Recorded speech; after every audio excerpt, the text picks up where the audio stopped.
I do want to just give a quick story just to talk about, to me, how important tithing is, because I consider myself a serial tither and a serial giver, because I know that God has been faithful in this area. And I can say from experience that there has been a difference between the times when I didn't have a revelation of tithing and offering and when I did. I was going to Spirit of Faith initially, and I did not feel that I couldn't tithe. I said I didn't make enough money to tithe. I couldn't afford to do that. And I certainly couldn't, because I wasn't being faithful to God's word, and I didn't have any money left over because I wasn't being faithful to God's word.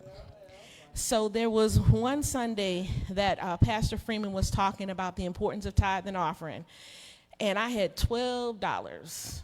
I think it was either $12 or $14 in my pocket, and that's all I had until I got paid again. And I wasn't going to get paid again until that Friday, and that was a Sunday. And God spoke to me, and he was like, well, the reason why you don't have any money is you're not faithful to my word. I can't get involved in your finances if you don't trust me with your finances. So I went up to the front, and I gave Pastor Freeman all the money I had in my pocket. And I think some of it was actually like quarters. It was crazy. But I decided that I was just going to trust God, because if you don't trust him and act upon his word, then how can he bless you? And I was determined that I was going to be blessed in that area. I was just going to trust and believe what God said in his word. And so I made it to Friday. I was able to scrunch up some change and put some money in my, some gas in my car. And then I went back to church the next Sunday. And Pastor Freeman, he was like, who was that young lady who had brought up the money? And I raised my hand. It was, I was sitting back at the church. It was kind of embarrassing at that point, because everybody knew I didn't have any money.